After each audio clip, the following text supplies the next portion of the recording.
नमस्कार दोस्तों, स्वागत है आप सभी का निष्काम एजुकेशन पर।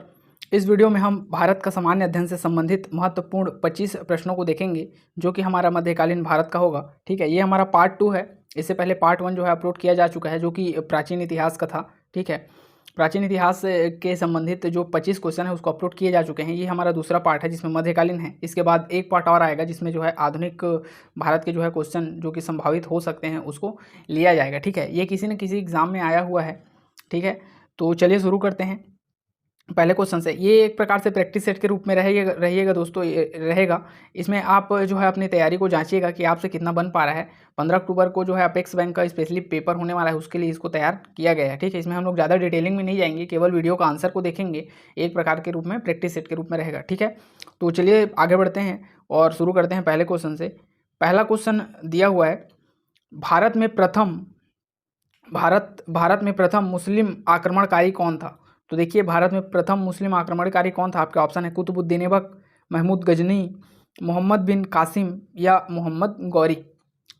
तो आपका करेक्ट आंसर होगा मोहम्मद बिन कासिम। देखिए, मोहम्मद बिन कासिम जो है इसको प्रथम मुस्लिम आक्रमणकारी जो कि अरब था, ठीक है, अरब से आया हुआ था, इसको ही माना जाता है। ठीक है, प्रथम अरबों का आक्रमण जो है मोहम्मद बिन कासिम, और ये मुस्लिम आक्रमणकारी यही था। ठीक है, बढ़ते हैं अगले क्वेश्चन पर।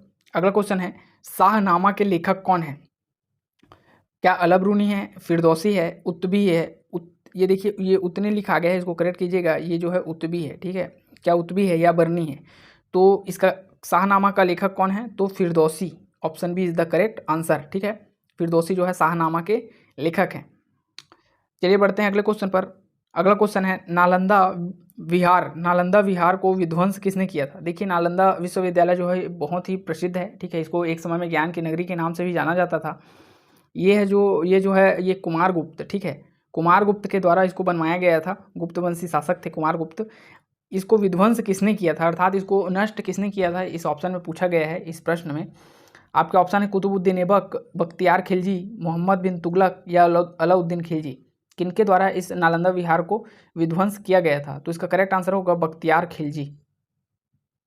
ठीक है, बख्तियार खिलजी ये जो है जो कुतुबुद्दीन ऐबक है, इसी का ही एक शिष्य था। ठीक है, इसी का ही शिष्य था। इसी ने ही सॉरी, ये मोहम्मद गौरी का, ठीक है, मोहम्मद गौरी का ये जो है शिष्य था। इसी ने ही क्या किया था, तो इसको नालंदा विश्वविद्यालय को जो है तहस नहस किया था। बढ़ते हैं अगले क्वेश्चन पर। अगला क्वेश्चन है, मंगोल आक्रमणकारी चंगेज खान भारत की उत्तर पश्चिमी सीमा पर निम्न में से किसके काल में आया था। तो देखिए, आपके ऑप्शन है अलाउद्दीन खिलजी, इल्तुतमिश, बलबन या कुतुबुद्दीन ऐबक। तो जो ये चंगेज़ खां है वह आया था इल्तुतमिश के कार्यकाल के दौरान। जब इल्तुतमिश का कार्यकाल चल रहा था उसी समय, इल्तुतमिश का कार्यकाल कब से चल रहा था, तो लगभग 1210 से लेकर के 1236 तक का इसका कार्यकाल चल रहा था। इसी दौरान जो है चंगेज़ खां जो है उत्तर पश्चिम क्षेत्र पर हमारे भारत के आया था। ठीक है, उस समय जो है गुलाम वंश के शासक इल्तुतमिश का शासन चल रहा था। बढ़ते हैं अगले क्वेश्चन पर। अगला क्वेश्चन है, किस शासक के द्वारा बाजार सुधार लागू किया गया था, बाजार सुधार नियम। तो देखिए, बाजार सुधार बोले या कर सुधार बोले या फिर और कुछ सुधार की बात करें, तो ये जो अलाउद्दीन खिलजी है वो बहुत ही प्रसिद्ध है। ठीक है, इनके द्वारा जो है ऐसे ऐसे चीज़ों का सुधार किया गया था जो एक्चुअल में बहुत पढ़े लिखे लोग, इंटेलिजेंट व्यक्ति लोग कर पाते हैं। एक्चुअल में ये जो था अनपढ़ था। ठीक है, अनपढ़ रहते हुए इसने जो है बहुत बेहतरीन कार्य किए थे।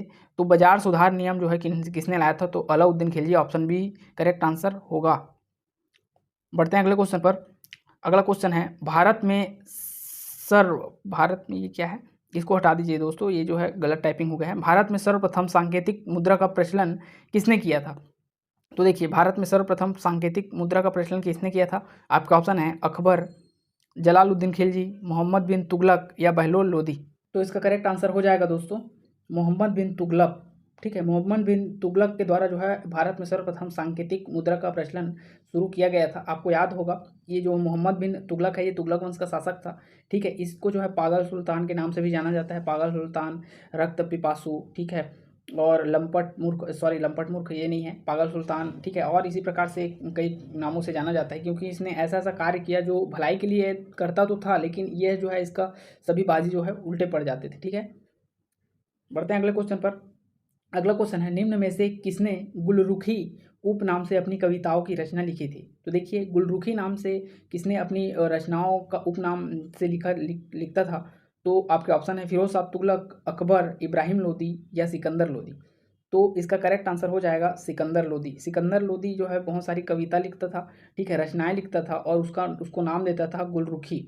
उसको क्या नाम देता था? तो गुलरुखी नाम देता था, और अंतिम में जो राइटर का नाम रहता है उसमें सिकंदर लोदी ना लिख करके गुलरुखी नाम से लिखता था, ठीक है। अगले क्वेश्चन पर पढ़ते हैं। अगला क्वेश्चन है फारसी यात्री अब्दुल रज्जाक। फारसी यात्री अब्दुल रज्जाक किनके शासनकाल के दौरान विजयनगर साम्राज्य में आया था? क्या देवराय प्रथम, देवराय कृष्ण राय, कृष्णदेव राय, देवराय द्वितीय या राम राय? किनके समय में आया था? तो देवराय द्वितीय, ठीक है। देवराय द्वितीय के समय में जो है अब्दुल रज्जाक जो कि फारसी यात्री है वह जो है यात्रा पर आया था विजयनगर साम्राज्य का। बढ़ते हैं अगले क्वेश्चन पर। अगला क्वेश्चन है तालीकोटा का युद्ध किस सन में हुआ? तो देखिए तालीकोटा का युद्ध जो है इसको राक्षसी तांगड़ी का युद्ध भी कहते हैं, क्योंकि ये जो है तालीकोटा और राक्षसी तांगड़ी के समीप जो है हुआ था। ये जो है 1565 में हुआ था दोस्तों, ठीक है। किनके किनके बीच हुआ था? तो एक तरफ था कौन सा वंश, कौन सा? तो विजयनगर साम्राज्य था, ठीक है। एक तरफ था तो विजयनगर था, वही, और वहीं दूसरे तरफ था तो बहमनी साम्राज्य था। इसके अलावा गोलकुंडा, ठीक है, और इसके अलावा अहमदनगर, ये सभी की संयुक्त सेना, ठीक है, ये सभी की संयुक्त सेना, और एक तरफ विजयनगर, इन सभी के बीच में हुआ था, जिसमें जो है विजयनगर को तहस नहस कर दिया गया था, ठीक है। बढ़ते हैं अगले क्वेश्चन पर। अगला क्वेश्चन है दीवान अर्ज विभाग किससे संबंधित था? तो देखिए क्या पत्रकार विभाग से, विदेश विभाग से, वित्त विभाग से या रक्षा विभाग से? तो दीवान अर्ज कहा जाता था रक्षा विभाग से संबंधित था दीवान अर्ज, ठीक है। ये दीवान अर्ज जो है वह लगभग इसके समय में तुगलक वंश का जो वो था, उनका जो शासन व्यवस्था था उनमें जो है रक्षा विभाग को दीवान अर्ज के नाम से जाना जाता था, ठीक है, सल्तनत काल में, दिल्ली सल्तनत काल के दौरान, ठीक है। बढ़ते हैं अगले क्वेश्चन पर। अगला है चित्तौड़ का कीर्ति स्तंभ किसने निर्मित किया था? तो देखिए चित्तौड़ का कीर्ति स्तंभ किसने निर्मित किया था? आपके ऑप्शन है राणा कुंभा, राणा हमीर, राणा रतन सिंह या महाराणा प्रताप। तो किनके द्वारा इस कीर्ति स्तंभ को बनाया गया था? तो राणा कुंभा, ठीक है, राणा कुंभा और इनके एक और जो सेनापति थे जैता, ठीक है, इनके द्वारा ही जो है इसको बनाया गया था कीर्ति स्तंभ को, जो कि चित्तौड़गढ़ में स्थित है। बढ़ते हैं अगले क्वेश्चन पर। अगला क्वेश्चन है प्रसिद्ध कवि अमीर खुसरो किसका दरबारी कवि था? तो देखिए ये जो अमीर खुसरो है वो लगभग जो है 7 बहुत सारे शासकों का जो है दरबारी कवि रह चुका था, लेकिन ये जो है अलाउद्दीन खिलजी के समय से इनका जो है शासनकाल प्रारंभ होता है, ठीक है। अलाउद्दीन खिलजी यहाँ पर करेक्ट आंसर हो जाएगा, क्योंकि मोहम्मद बिन तुगलक का नहीं है। शेरशाह सूरी के समय काल में तो बहुत देरी में पहुंचा, ठीक है। हुमायूं भी नहीं आएगा यहाँ पर, ये सभी बाद की बात हैं, ये शेरशाह सूरी, हुमायूं और मोहम्मद बिन तुगलक। करेक्ट आंसर हो जाएगा अलाउद्दीन खिलजी, इसका करेक्ट आंसर होगा, ठीक है। बढ़ते हैं अगले क्वेश्चन पर। अगला क्वेश्चन है निम्न में से किस स्थान को भारत का सिराज कहा जाता है? तो देखिए ये जो है क्वेश्चन कई बार पूछा जा चुका है, किस स्थान को भारत का सिराज कहा जाता है? इसको ध्यान दीजिएगा। आपके ऑप्शन है आगरा, इलाहाबाद, लखनऊ या फिर जौनपुर। तो आपका करेक्ट आंसर हो जाएगा जौनपुर, ठीक है। जौनपुर को भारत का सिराज कहा जाता है। बढ़ते हैं अगले क्वेश्चन पर। अगला क्वेश्चन है रामानुजाचार्य निम्न में से किसके प्रतिपादक थे? क्या एकेश्वरवाद के प्रतिपादक थे, या द्वैतवाद के, या विशिष्ट द्वैतवाद, या शुद्ध द्वैतवाद?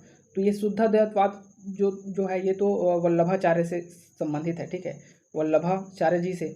वहीं अगर द्वैतवाद की बात करें तो ये जो है शंकराचार्य से, ठीक है, शंकराचार्य से संबंधित है।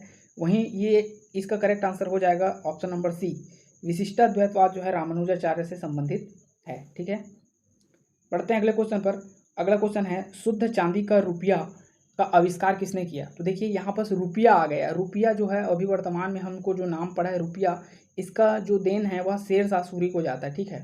तो चांदी का रुपया, प्रथम शुद्ध चांदी का रुपया जो है किनके शासनकाल के दौरान लागू किया गया था या लाया गया था? तो शेरशाह सूरी इसका करेक्ट आंसर होगा दोस्तों, ठीक है। बहुत ही इंपॉर्टेंट क्वेश्चन है, आपके एग्जाम के लिए इंपॉर्टेंट हो सकते हैं, ठीक है। बढ़ते हैं अगले क्वेश्चन पर। अकबर द्वारा दीन ए इलाही किस वर्ष प्रारंभ किया गया था? तो आपके ऑप्शन है 1570, 1578, 1582 या 1581।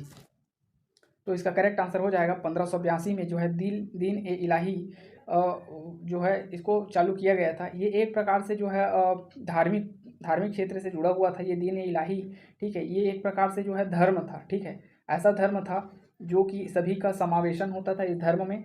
इसको जो है प्रथम हिंदू किसने अपनाया था? तो प्रथम हिंदू जो है इसको जो बीरबल था, उसने अपनाया था, ठीक है, बीरबल ने अपनाया था। और जबकि और बहुत सारे हिंदू राजा जो अकबर के दरबार पे रहते थे, जैसे कि भगवान दास, ठीक है, राजा भगवान दास, इसके अलावा मोहन सिंह, ये सभी ने जो है इसको मानने से इनकार कर दिया था। लेकिन बीरबल जो है हिंदू होते हुए पहला हिंदू ऐसा था जो इसने अपनाया था इसे, ठीक है। बढ़ते हैं अगले क्वेश्चन पर। अगला क्वेश्चन है, मंसूर पक्षी चित्रकार किस मुगल बादशाह के समकालीन था? तो देखिए, मंसूर जो है पक्षी चित्रकारी के लिए जाना जाता है। ये जो है चित्रकारी का मामला बोले या संगीत का मामला बोले तो ये जो है जहांगीर के समय में आएगा, क्योंकि जहांगीर के समय में जो है चित्रकारी एवं संगीत कला जो है अपने चरम सीमा पर था, ठीक है। तो जहांगीर जो है इसका करेक्ट आंसर हो जाएगा। बढ़ते हैं अगले क्वेश्चन पर। अगला क्वेश्चन है, उपनिषदों का फारसी में अनुवाद किस मुगल सम्राट के शासनकाल के दौरान हुआ? तो देखिए, जितने भी हमारे उपनिषद थे उनका जो है आपके ऑप्शन देख लेते हैं कि इनके समय में फारसी में अनुवाद किया गया था। तो आपके ऑप्शन है शाहजहाँ, जहांगीर, अकबर या इनमें से कोई नहीं। तो ये जो शाहजहाँ है, इन्हीं के शासनकाल के दौरान जितने भी उपनिषद हैं उनका जो है फारसी में अनुवाद किया गया है। किसके लिए? स्पेशली अनुवाद विभाग की भी स्थापना की गई थी। बढ़ते हैं अगले क्वेश्चन पर। बीबी का मकबरा के निर्माता कौन है? अर्थात किनके शासनकाल, किस मुगल बादशाह के शासनकाल के दौरान बीबी का मकबरा बना था, ठीक है। तो आपके ऑप्शन है हुमायूं, शाहजहां, जहांगीर या औरंगजेब। तो इसका करेक्ट आंसर हो जाएगा दोस्तों औरंगजेब, ठीक है। ऑप्शन नंबर डी करेक्ट होगा। औरंगजेब के समय में बीबी का मकबरा तैयार किया गया था। बढ़ते हैं अगले क्वेश्चन पर। जसवंत और बसावन प्रसिद्ध चित्रकार किस मुगल सम्राट के दरबारी कवि थे? ठीक है, सॉरी, दरबारी जो है चित्रकार थे। तो ये दोनों जो है प्रसिद्ध चित्रकार जो है अकबर के समकालीन थे, ठीक है। अकबर इसका करेक्ट आंसर हो जाएगा। अकबर के दरबार पे ये रहते थे और बहुत ही बेहतरीन चित्रकारी करते थे। बढ़ते हैं अगले क्वेश्चन पर। अगला क्वेश्चन है, शिवाजी के अष्टप्रधान का जो सदस्य विदेशी मामलों की देखरेख करता था वह क्या कहलाता था? ये पेपर में कई बार पूछा गया है दोस्तों, ठीक है। यहाँ जितने भी क्वेश्चन है वह सभी पूछे गए हैं, लेकिन ये क्वेश्चन जो है स्पेशली कई बार पूछा जा चुका है, ठीक है। तो शिवाजी के अष्टप्रधान में जो विदेश विभाग का मामला निपटाता था उसको क्या कहते थे? तो आपका ऑप्शन है पेशवा, सचिव, अमात्य मंडल या सुमंत। तो ये जो सुमंत था वह जो है शिवाजी के अष्ट प्रधान में जो है वह शामिल था, और ये सुमंत जो है विदेशी मामलों की देखरेख करता था। बढ़ते हैं अगले क्वेश्चन पर। अगला क्वेश्चन है, सरंजामी प्रथा किससे संबंधित है? तो देखिए 22वां क्वेश्चन दिया है, सरंजामी प्रथा किससे संबंधित है? क्या मराठा भू राजस्व प्रथा से, या तालुकदारी व्यवस्था से, जमींदारी व्यवस्था से, या इनमें से कोई नहीं? तो सरंजामी प्रथा जो है मराठा भू राजस्व व्यवस्था से संबंधित है, ठीक है। भू राजस्व प्रथा से संबंधित है। एक मराठा के लिए और याद रखिएगा, सरदेश मुखी, ठीक है। सरदेश मुखी ये जो है कर किनके द्वारा लगाया जाता था? तो मराठों के द्वारा ही लगाया जाता था, ठीक है। इसे भी आप याद रखिएगा। बढ़ते हैं अगले क्वेश्चन पर। 23वां नंबर का क्वेश्चन दिया है इस वीडियो का। एक इतिहासकार ने पानीपत की तीसरी लड़ाई को स्वयं देखा है, वह कौन था? ठीक है, यह एक इतिहासकार ने पानीपत की तीसरी लड़ाई को स्वयं देखा, वह कौन था? तो आपके ऑप्शन है दत्ता जी पिंगले, हरचरण दास, काशीराज पंडित या सिविल। तो देखिए, ये काशीराज पंडित इसका करेक्ट आंसर हो जाएगा। ये ऐसा इतिहासकार है जो जिसने पानीपत की तीसरी लड़ाई को अपने आंखों देखा, इसका समझो हाल हुआ था पानीपत की तीसरी लड़ाई, और इसके बारे में इसने बहुत अच्छे से वर्णन किया है एक एक चीज़ों को, ठीक है। बढ़ते हैं अगले क्वेश्चन पर। अगला क्वेश्चन है, निम्नलिखित में से कौन अवध का प्रथम नवाब था? क्या सादत खां, निजाम खां या सफदरजंग या आसिफ उद दौला? कौन था अवध का प्रथम नवाब? तो देखिए, सादत खां जो है अवध का प्रथम नवाब था। इसी ने ही जो है अवध को जो है नवाबों के शहर के रूप में विकसित करने का प्रथम रूप से श्रेय इसको जाता है। इसके बाद जो शासक आए उन लोगों ने भी जो है अवध को जो है नवाबों का शहर के रूप में विकसित किया, लेकिन प्रथम इसका जो नवाब था वह सादत खां था, ठीक है। बढ़ते हैं अगले क्वेश्चन पर। अगला क्वेश्चन है इस वीडियो का अंतिम क्वेश्चन, कौन सा मुगल बादशाह रंगीला के नाम से जाना जाता था? तो आपके ऑप्शन है फर्रुखसियार, मोहम्मद शाह, रफ़ीउद्दौला या अकबर द्वितीय। तो आपका ऑप्शन हो जाएगा option number B, Mohammad Shah, ठीक है। मोहम्मद शाह करेक्ट आंसर होगा। इस मोहम्मद शाह को जो है बादशाह, रंगीला बादशाह के नाम से जाना जाता था। ये जो है दिन भर जो है नाच गाने में, ठीक है, दारू पीने में, ये सभी में जो है ये लिप्त रहता था, इसलिए इसको रंगीला बादशाह कहा जाता था, ठीक है। वहीं ये जो फर्रुखसियार है उसको जो है घृणित कायर के रूप में जाना जाता है, ठीक है। घृणित कायर के रूप में जाना जाता है किसको? फर्रुखसियार को, ठीक है। तो इस प्रकार ये जो 25 क्वेश्चन हैं वह आपके मिडिवल हिस्ट्री से हैं दोस्तों, जो कि बहुत ही इंपॉर्टेंट है, ठीक है। आपके एग्जाम के लिए इंपॉर्टेंट हो सकते हैं। स्पेशली जो बहुत सारे ऐसे क्वेश्चन हैं जो कई बार पेपर में रिपीट हुए हैं, ठीक है, उसको आप विशेष रूप से ध्यान दीजिएगा। इस वीडियो के अंत तक बने रहने के लिए बहुत बहुत धन्यवाद। मिलते हैं अपने अगले वीडियो में।